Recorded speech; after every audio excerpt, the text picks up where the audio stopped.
So I recently made some videos about how you can make non-linear presentations in PowerPoint and Google Slides. This is where you don't move from slide 1 to slide 2 in order, but use links to jump out the presentation and play it out of sequence.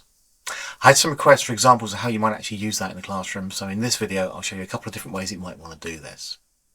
I'll look at content pages, at branching stories, at image maps and identification keys. They're a little bit niche, but they're good for science and maths.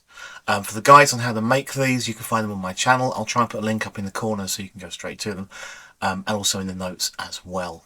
But I will do a brief recap at the end on how to do this in PowerPoint, in Google Slides and in Canva as well. So watch to the end or use the chapters below to jump straight to that. Okay, so let's get started with the examples. So firstly, they can be used as contents pages. So here's a PowerPoint on AI I used for a CPD session I've delivered recently. I could play this through as a presentation all the way through, but if you wanted to add a contents page, you can jump directly to different sections as and when you want to. So here's a contents page here. So I've got links here, what is AI and so on.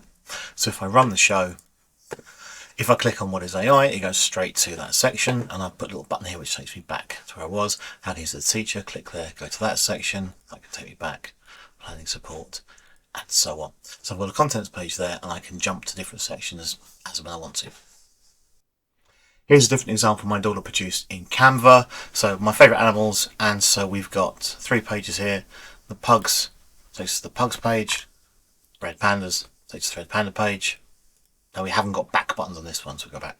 And then capybaras takes us to the capybara page. So here's an example of a branching story. I've got some images. This is Google Slides. You reach a fork in the road, which way do you want to go? Go left, go right. If we go left, we find ourselves at a castle. If we enter the castle, we get some description. If we keep walking, we end up somewhere else. Let's go back to the choices again. If we go right, enter the cottage, or we can keep walking, end up in the dark woods. So this is really good as a sort of choose your own adventure story. The children can create these to tell their own stories, or you could use this as kind of a story starter. So whatever slide we end up on is what we're going to write our story about today. So that sets the scene for our story, what's going to happen next. So here's an example of an image map. What I've done here is I've created little boxes which, when I click on them, will take me to different parts of the picture. That takes me home, that takes me to the part about the field, that takes me to the part about the gym.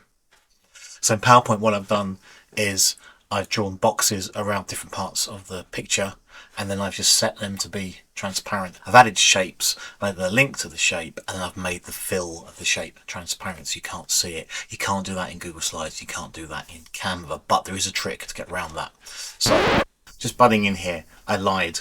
You can do it in Google Drive. I messed up. I'm going to show you another way to do it in Google Drive in a minute, but actually you can make boxes transparent, and here's how. So I've drawn a shape, I've added a link to that shape, and then to make the shape transparent, you click on the fill, and down here it says transparent. That's it, it works. You still click it, it works the clicky link, you just can't see the shape. Right, back to your regularly scheduled video. In Google Slides, what you can do is I've taken that image, I've copied it, and I've cropped it. So this is a copy of the playground bit, which I've just overlaid there. This is a copy of the field, which I've just overlaid there.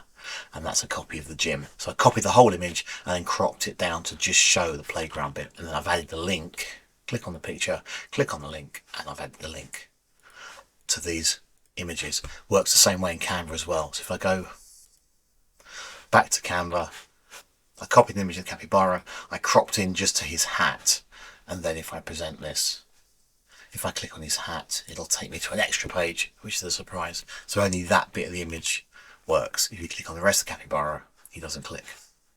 Then finally, I've got an identification key. This was produced many years ago by a good friend of mine called Laura, and I've been using it in my training sessions for years.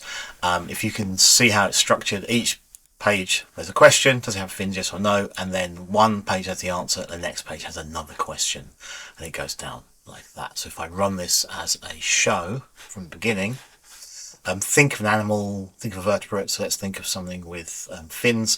Click here to start. Does it have fins? Yes, it's a fish. Okay, let's go back to the start. I'll think of something more complicated.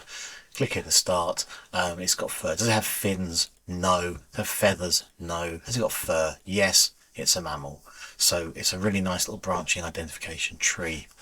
When you're making these, it's best to plan them out on a bit of paper first so you can work out how the links are going to go, but you can do it as you go along as well. They're pretty easy to do. If you've got some good ideas of how you've used it, please let us know in the comments below. Right, so here's how to do it really quickly in PowerPoint, Google Slides and in Canva. Okay, so let's start in PowerPoint. I want to add a hyperlink in PowerPoint to another page, so let's just do it with this piece of text here. So I'm going to highlight that, I'm going to right click and go to link, and then when it pops up here I'm going to go to place in this document and then scroll down to find the slide I want. I want to go down to slide 91. There we go, exploring other tools, and I say OK. That link works. PowerPoint lets you test the links without running the slide, so if you hold down Control you can click on it and the link will work. You get a little finger, you can click on it to test it. That's fine. If you want to add it to a shape, like the little home buttons I did, I went to Insert, Shapes, and I just found the little home button, which is just there. Doesn't have to be a home button, but this is nice because it's got an action attached to it. So straight away I can say hyperlink to, and then choose what slide I want to go to, or I can click on slide and then browse through this and find my content slide just there and say OK and OK. If you're in Google Slides, it's pretty similar. The text that you want to be a link, just highlight that text, right click, go to link, and then slides in this presentation, and then find the slide you want to link it to. So I'll make this go maybe back to the first slide. I'll do that. If I've got an image like this, click on the image you want to add the hyperlink to, and then it may not always pop up on the right click for an image, but it'll be at the top here, insert link, same thing, slides in this presentation will take you to the slide that you want to link to. So let's go that to slide 1. Okay.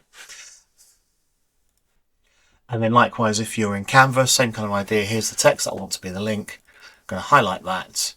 I'm going to click where it says link, and then I can slide down the slides. I'm going to link that to slide 5, which is my Happy Capybara birthday slide, and I'm going to say done. Again, it won't work now, but when I present, you can click it. It'll take you straight there. Hope you found it useful. If you like this video, please give me a like and a subscribe if you want to be notified of more content like this. Thank you very much for your time. Cheers. Goodbye.